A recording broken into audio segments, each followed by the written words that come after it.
Hey everybody, welcome to another episode of Chasing Collectibles Catchup. I'm Tyler, and we've got some friends here today. We got Derrick, Tim, and of course our friend Chris. So welcome guys to the show. What's Hello. up? What's up? How's it going? Uh, we're hyped because we all have some things in common. We're all nerds, but in addition to that, we are all. I'm actually the only one that doesn't have a beard, so I feel awkward. But I'll grow it eventually. But all of you guys help run cons. And so I thought as we're getting in the lead up to Nerdfest and then eventually also the Concord MicroCon, that we talk a little bit about like the behind the scenes of cons and all that, kind of try to peel back a little bit, show people what it's like running a con. I know none of our cons are the scale of say like Heroes or Galaxy Con, anything like that, but like it's pretty, I think the shows are pretty decently sized, definitely above small, probably like medium rare size cons. So I feel like we could, have some discussions about that. So I thought we'd start off with like what made you guys want to start hosting a con? That's a loaded question. Now I know Tim, we talked about not doing, really long answers. So we can't see like back when I was a boy in the 1950s, you know, Uh, Derek and I, after attending so many cons, wanted to put together a convention that entailed everything that we love about shows into our own show. that That's it in a nutshell. was a true Spark Notes answer. Wow. It just seemed like a good idea at the time. hmm What about now? Is it still a good idea? It's an even better idea now. Yeah. Just at the time, it's like, oh, I thought about when I bought into AMC theaters 4 years ago for my stocks, it seemed like a good idea at the time, and now it's worth $1. So, like, I just wanted to clarify that it's still a good idea. I Yeah. mean, I still try and go to the movies, Tyler. I'm doing the best I can for you, buddy. I appreciate it. Um, for me, the first year that the Concord MicroCon happened, we're actually kind of trying to save a local store, and we actually hosted the convention in the back room. And then going forward, me and my buddy Josh, we wanted to just start a convention at a unorthodox venue, which I mean, all three of the conventions that I run now are at breweries. So we just want to do something that was a little different, not a convention center or a Mhm. hotel. Yeah. Right. And just want to clarify, because I don't think I said earlier, the Tim and Derek represented Nerdfest, and then Chris, you do cons in Concord, Kannapolis, and also Monroe. Those are your three shows, right? Yeah. Concord's the largest one and the longest running one. This year will be the 10-year anniversary. And last year we started one in Kannapolis, which is sort of like the mid level one. And 2 years ago we started one in Monroe, and it's the smallest show, but it gets pretty packed down there. Yeah, we like it. So then I kind of plan on asking this later, but it kind of came up. I've noticed with like both Nerdfest and the various shows you do, Chris, is like you talked about like kind of going outside the norm versus like how like Nerdfest we got the food trucks and stuff, and then also when you're in Concord you've got food trucks and you've also got at a brewery. I was wondering if you guys could talk about like trying to make cons more like broad appealing kind of rather than just like, oh, it's just going to be at a hotel or it's just going to be like, what's like the thought behind that, making these cons like putting this stuff in there with like the food trucks and the different vendors and all that. The food truck thing for me was just to have food on site. So I think this goes with almost any event. Like once they leave the event site, they're probably not going to come back. So it kind of, if you're a family or let's say you came there with your significant other, it kind of just keeps you stuck there for a little bit, which is in the best way, stuck in the best way. So that was the logic for me with having food trucks and stuff. And we try to have that. Well, we don't try. We have them at all three of the events. Concord has the most space, so we can have the most there. Mhm. I agree with Chris. It keeps people from having to leave to go get food. Mhm. Because, like you said, a lot of people probably wouldn't come back. But it also it just adds to what's available and gives more reason for people to come. Hmm. Right. Yeah, Tim, were you gonna? as far as like not only with the food trucks, making the show more appealing to people in a broader, spectrum. That's the reason why we also add a lot of character groups, like the Ghostbusters. People like to see the Ghostbusters out there full force. There's a lot of Ghostbuster fans. Um, a lot of local artists. We try and get local dealers. Um, also out to the show, people that people know locally around Mhm. here. Right. So there's a lot of those appeals. Yeah. And I know like Chris, you have the people that come with like the cars to your shows quite a lot, right? With the different like the designs on their cars and all that. Yeah, yeah. There's a good little troop of people. And yeah, they're like they're wrapped cars, so there'll be like Transformer stuff, there'll be anime stuff. But again, just like with Concord, we have the most space. So there's the biggest group, and then Monroe's the smallest. And we usually only have a few. But there's a guy that has come out both years for Monroe, and he's got this Mustang that's all it's wrapped in Spider-Man stuff. And I mean, kids like it, adults like it. It's just Mhm. another little thing, Right. to grab your attention. Um, and sometimes too, if you're gonna go grab food or there's other stuff to check out, it kind of reinvigorates yourself so you can make another lap in Right. Could go the back. yeah, exactly, yeah. So it's good to have some other stuff for people to check out. And Tim, you're Hmm. talking about dealers and stuff. I think it's really important to have dealers that are positive and respectful to each other, respectful to the people running the show, respectful to fellow dealers that are setting up next to each other. So, and I think all of us do a pretty good job with vetting people. People we feel comfortable and confident in. Right. Yeah, we Well, certainly do our best with that. because ultimately you want people to come. I mean, this is going to be our third Nerd Fest, and this will be your. Is this a 10-year anniversary of Concord, or was it last year? It was 10. This year will be the 10-year anniversary, and we technically we did have to cancel um, 1 year because of COVID, and we were like, it was just a few days before. But yeah, those COVID years were a challenge. And I mean, I don't know if you want to get into that now, but like, some of the challenges of running shows. I mean, there were 2 years where we had to have almost everyone outside, and it worked great. I mean, the first COVID year, I mean, the attendance was just out of control, but most stuff was outside. So it just you're just working with the world that we were living in at that time. So, but that Right. that was a gigantic challenge, but it really worked out, and there really wasn't many shows going on at that time too. So, uh, it really made the Concord MicroCon stand out for a little bit. Mhm. Right. Well, too, like how early in advance do you have to start planning? I know, like when you think of like an operation like Heroes, for example, like I know, like even I'm sure before the show even starts, they're like, all right, we gotta have the date for next year planned out. You see, they already have advertisements for it, so I'm sure there's a lot with like, and we could talk to Sheldon about like the behind the scenes with that. But how early do you guys have the dates in advance for say like the your next shows? All right.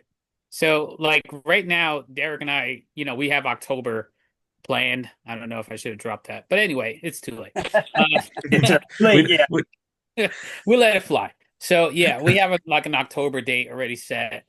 And as far as like, the next year's March, we'll get into that probably Probably the day in after like the one September. coming up. yeah, Yeah, I mean, we'll start like, me and Derek start talking about future stuff already. Like we have a lot of things planned, but we don't actually start putting those plans into play until like, October show. We'll start planning for March show. Mhm.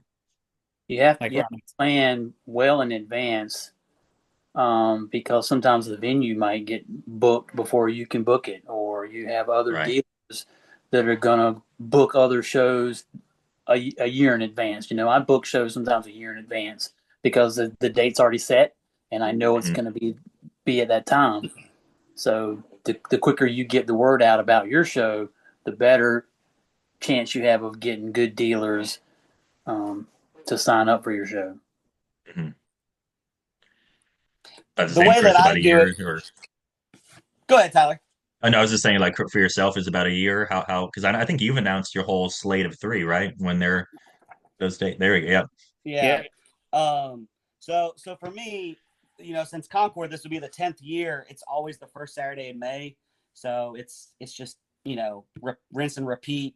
The same thing for Kannapolis now. It's the first Saturday in August. Monroe's a little different, but it always sticks to the same weekend. So, but yeah, I just keep it the same weekend every year. So it's again, it's just rinse and repeat. Hmm.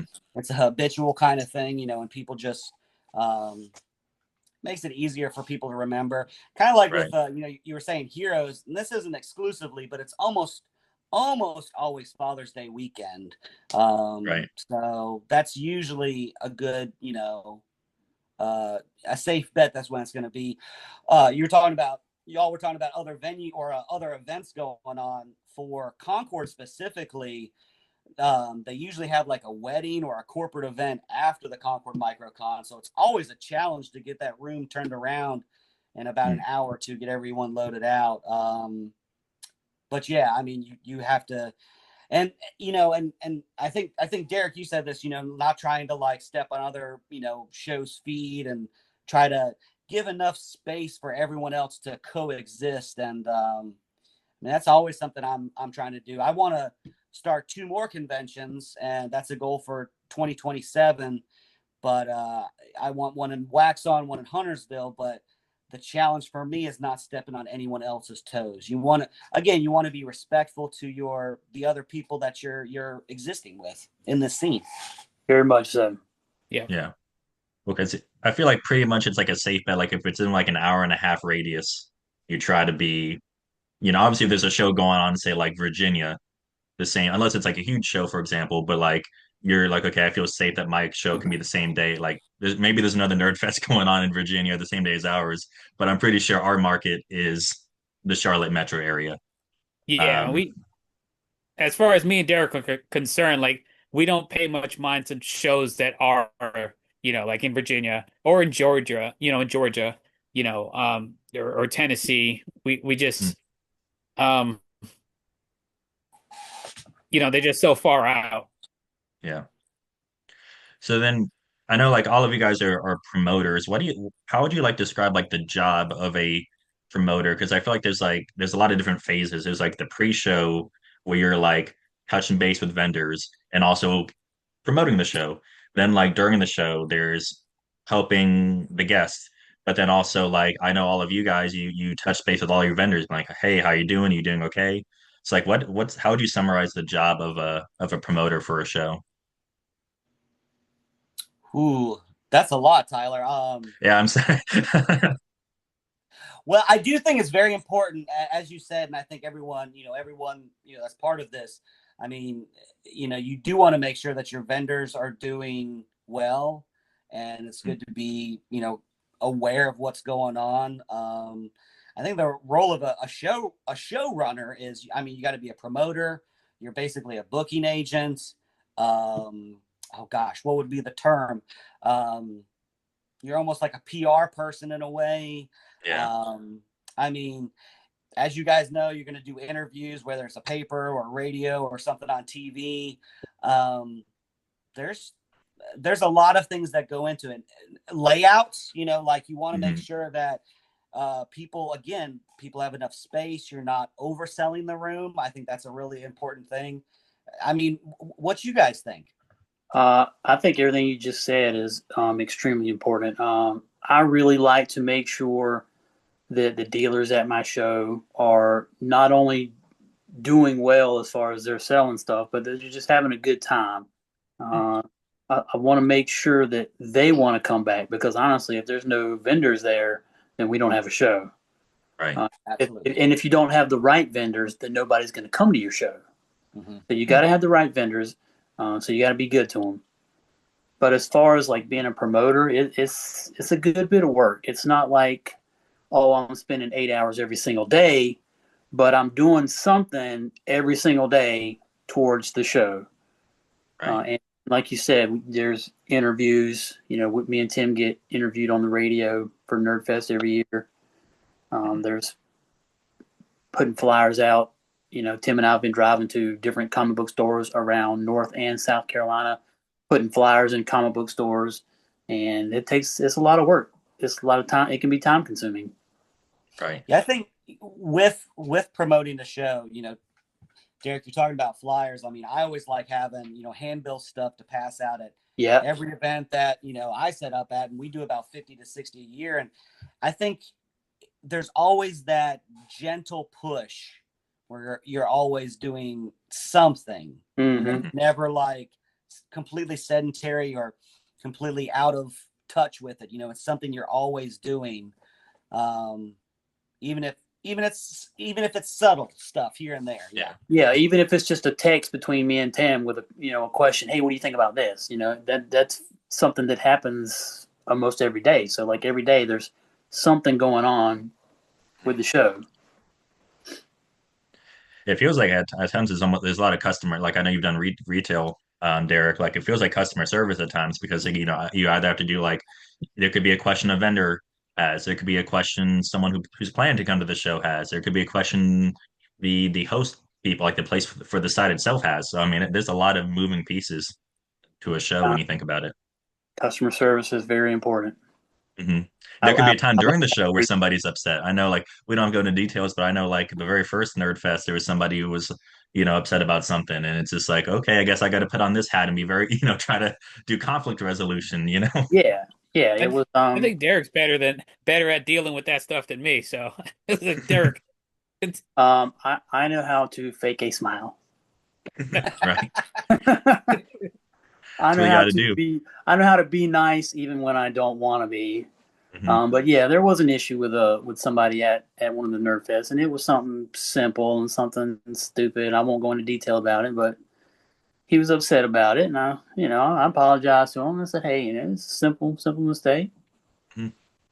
Well, it could be, you think about it, con situation. Maybe somebody's like, oh, I wanted to be here, or like, I thought I paid for two tables. I only have one. What happened? There's so many things that could happen even the day of the show that you have to like, all right, I can move you here. We can do this. We can do that. It's a lot Sometimes, of like on your feet thinking.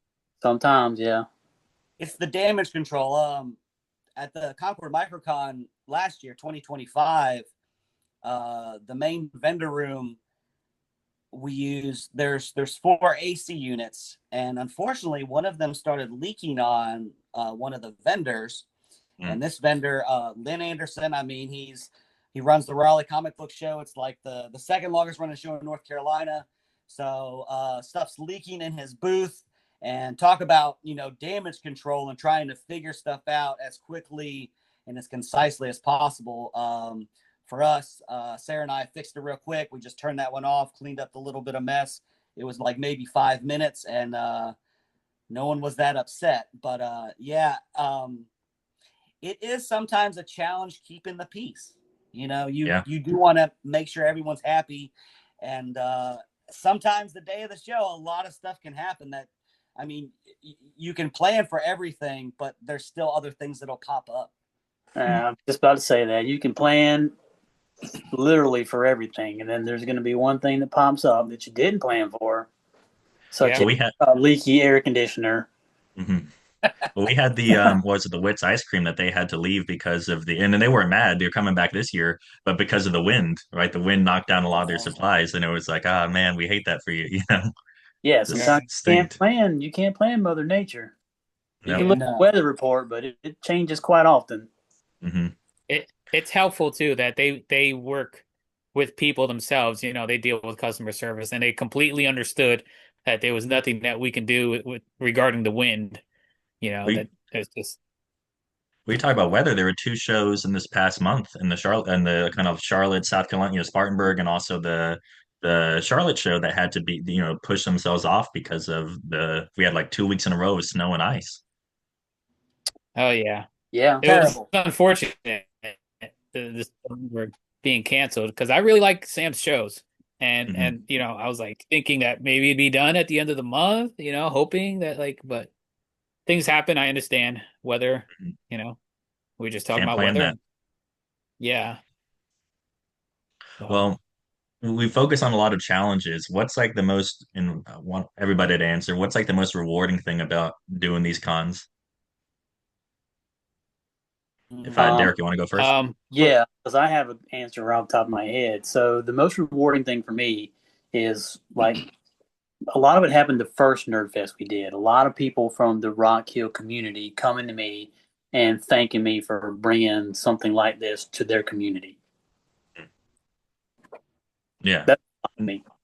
I mean, I think Rock Hill is like People a were very like, genuinely, yeah, people were genuinely happy mhm, that we brought something like that mhm. to their community. Well, I mean, I mean, I know Charlotte's the biggest city in this area, but I mean, we're thinking like Rock Hill's, I mean, pretty sizable. Like it's got a decent population and all that, and then Fort Mill's right by it as well. So I mean, it's definitely I think the need to have a show in Rock Hill, and I'm glad that And- Nerdfest does it. I'm not biased at all, but I'm glad to have Nerdfest well, well, here. listen, neighbor. Um, I agree 100% like with what Derek was just saying. I feel like there are a lot of fellow geeks and nerds over here in the Rock Hill area that just really, would love a local show. And I feel that with Nerdfest, we kind of brought that that pop culture, and Comic-Con, together, really give them a show that can grow. Yeah, it's For something that sure. they really liked, and we have a lot of compliments that show that, and a lot of people that, like Derek said, that came out and thanked us for it. Yeah. Chris, what about you? What's your most rewarding part about doing these Um, shows? for me, I mean, there's a couple things I would say as far as from an attendee, like patrons. Over the years, there's been a lot of comments where it's like, this is just a cool thing. I like that it's in a venue like this. I really enjoy this. My wife liked it, my kids liked it, whatever. It was a lot of fun. And then the other side from like the vendors, and I mean, again, not to bring up those COVID years, but I mean, it was a little lean there for a while. And through the years, there's been a few vendors that have been like, hey, this was my best single day show that I've had in my comic book, selling career. So, yeah. So just, that, hey, I made more money here than I have, period. And then just from a patron standpoint, just that they had a good time. It was a venue that they just liked checking out. It was just a lot of fun for them, and it was a little For out of the sure. box. Yeah. And I also think it's cool, like being part of the Nerdfest team, like that. There's a lot of build up to it, but then like that 24 hours when you're like I've was there on Friday, I think the past 2 Fridays with you guys, setting up all the tables, and you go from like a place where like, okay, here's an empty gym, and Chris, you helped us out as well because you guys came early. Here's an empty gym, and then within like 12 hours, it goes from like an empty gym to a place with all this energy and fun and excitement. And then it goes back to an empty gym. It's like, okay, wow, it's just so it's cool seeing that like The excitement and metamorphosis. transformation. Yes. Yes, Uh, exactly. I very much have enjoyed watching it go from a completely empty room to a full blown Comic Con in just a matter of hours, Mm, and just the energy that comes off of all that from out of the room. It has been great. right. I think it's really cool, and just when you can make something out of nothing, like where like Tyler, what you said, it's Yeah. an empty room, Mhm. and it's really cool to see that. And because there's so many hats that you wear doing this, it's sometimes hard to take a step back and sort of like wallow in the feeling or the vibe, for a Right. second. But that's probably my favorite part of just doing the stuff is like making something out of nothing. Yeah. Just, like, oh, there's a scene here. This is something. So Yeah. Well, I know it's stress. I mean, Tim, we've talked about before in the days leading up, and like you've told me how it's like it's fun, but it's also stressful. So I hope you get to enjoy, soak it all in, It it's when we're at always Nerdfest. it's always like that day before, or like 2 or 3 days before, where you're just like, I hope that everything we just did, like you're hoping that it just kind of pays off. Like Mhm. did you do the work? Did you do all the leg work? Did you do all the promoting that you budgeted for it? Mhm. Did you throw the money in all the right areas? you know, Yeah. and you really want to also like I'm trying to think now really fast. So another thing that you were talking that we were just mentioning, I'm going back, that I really enjoy is when vendors tell me that they had a good show. So Mhm. that's Yeah. something that Yeah. so vendors tell me they have a great good show and that they're really happy makes me happy. Yeah, because most of these vendors are our friends. We've Right. become friends with these people over the years. We see them almost every weekend, every other weekend, and we're set up right beside them for Mhm. 10 hours for the whole day. That's my con neighbor. So Yeah. it is like you said, Tim. It is very good to have them tell us, "Hey, I Yeah. had a good show. I had a good time." They also Yeah. know what car you drive, so they could, they're- um, I do want to talk about also, hold on, there's this on March 21st from 10 a.m. to 4 p.m. There will be Nerdfest at Sullivan Middle School. Are you guys excited for Nerdfest? I had to double check the name of the Absolutely. show. Yes. I'm excited for it. Yeah, Third What's one's the charm. Nerdfest? Well, Tim, Nerdfest is a place where there's going to be comic books and toys, 80s stuff, cosplay. Kids get in free, 12 and under. 10 to 4, great location, food trucks, all sorts of the Ghostbusters. You like them, right, Tim? The Ghostbusters are going to Oh, be I there. love the Ghostbusters. Yeah, I think it's going to be a good time. And that's almost by the time this posts, it'll be like a little over a month away. yeah, it's right around the corner. Crazy. Yeah, Christmas is coming. Crazy, crazy.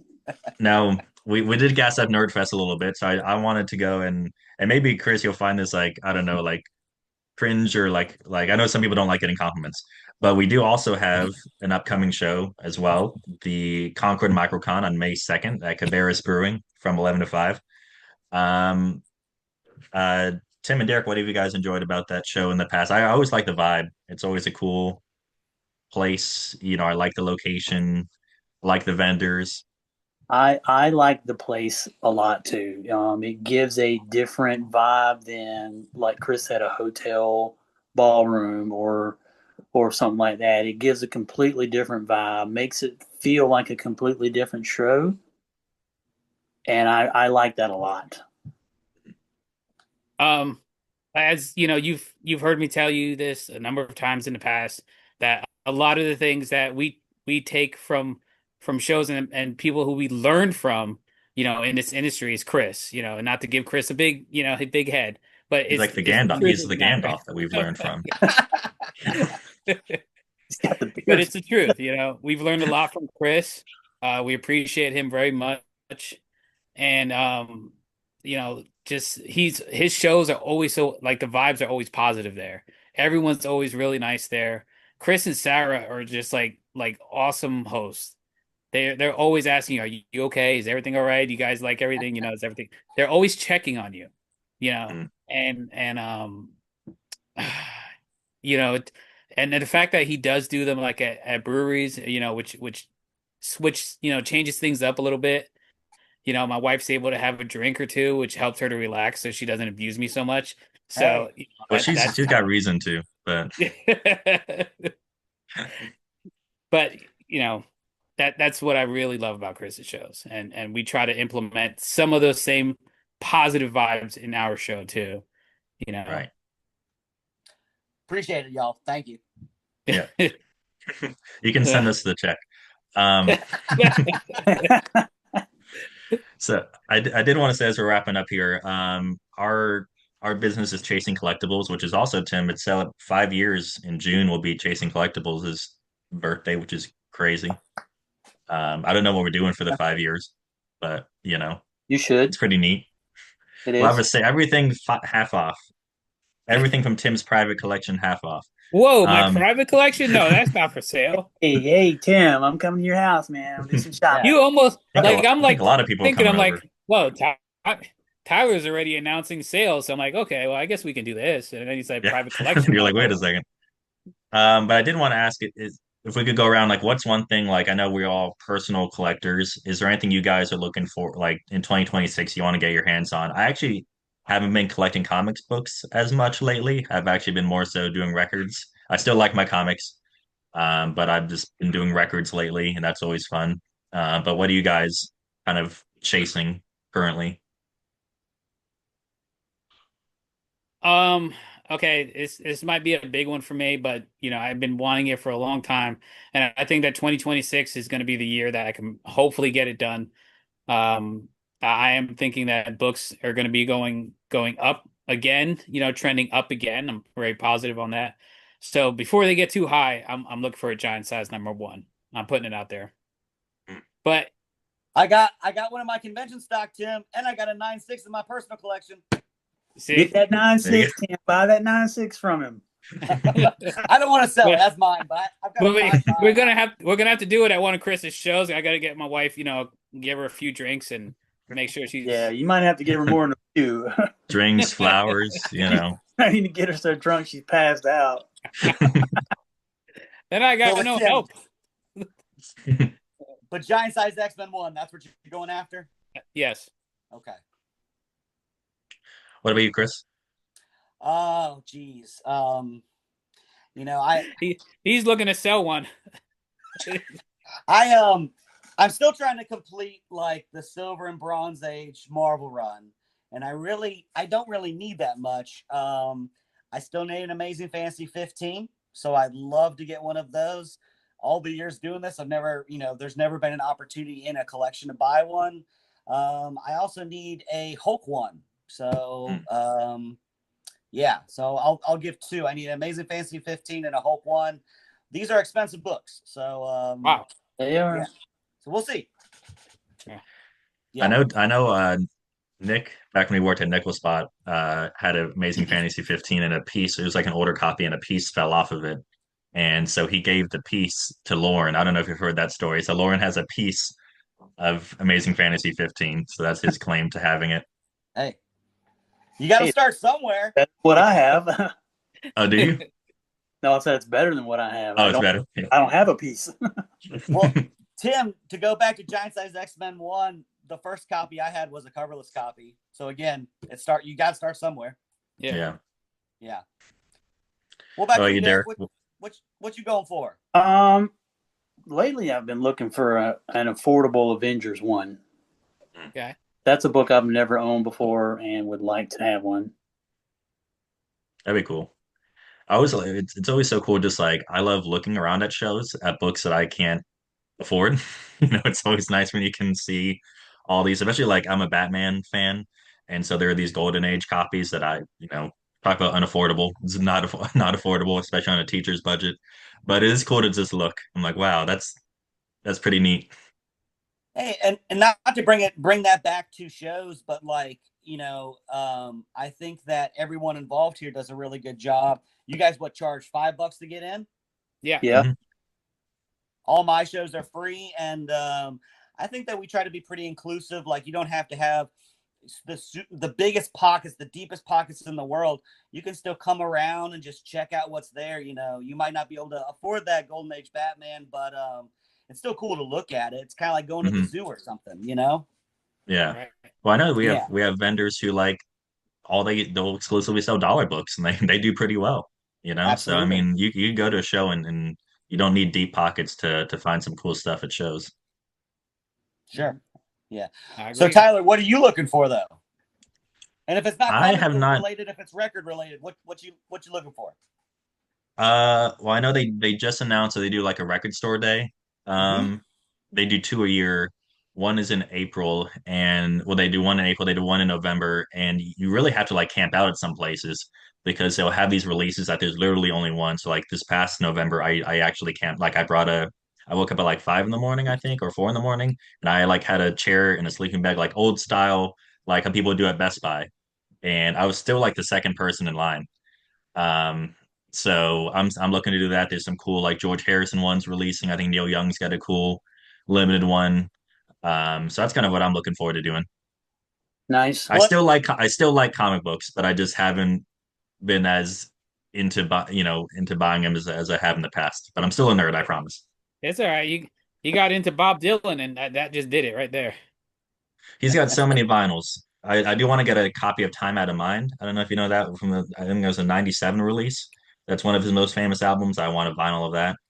Um, I prefer not getting the like new presses. I'd rather have one from like that was actually pressed, you know, originally if I can. Yeah, Sure. Yeah. like buying a reprint comic. Who wants a reprint comic? Yeah, exactly. Well, Absolutely. The apparently we look original. at not to not to stay here longer, but like look at the Absolute Batman. I think they're on like what dozens of reprints, so which is crazy. Yeah. I mean, I'm glad that people are reading it. So I'm reading it. I order those. So great Nice. book. Yeah. Scott Snyder, if you're watching, come on the show. Would love to have you on. Now people are getting into Dork. That's the new one now. What is? Dork number one, if you've Dork. got it. Yeah, I've seen it, but I don't know anything about it. He's a dwarf and an orc. Yeah. I thought it Uh, meant dork, like, but okay, I see. Interesting. Yeah, Dork number one. Everyone's going after that now. Well, this has been a lot of fun. I'm glad we got to yap about cons. And just to remind all the good folks about these cons coming up, we got Nerdfest coming on March 21st and 10 to 4 at Sullivan Middle School in Rock Hill. That's a little over a month away. And then we've got, Chris, you've got 3 shows coming up. But the most recent one is going to be the Concord MicroCon on May 2nd at Cabarrus Brewing from 11 to 5. So we're excited for all the shows and just excited for lots of great vibes, which we're thankful that these shows have those vibes. And Chris, we're thankful for your friendship and how you always help us out with Nerdfest. You're very welcome. Thank you so much. Glad to be part of this. Looking forward to the show, guys. Yeah.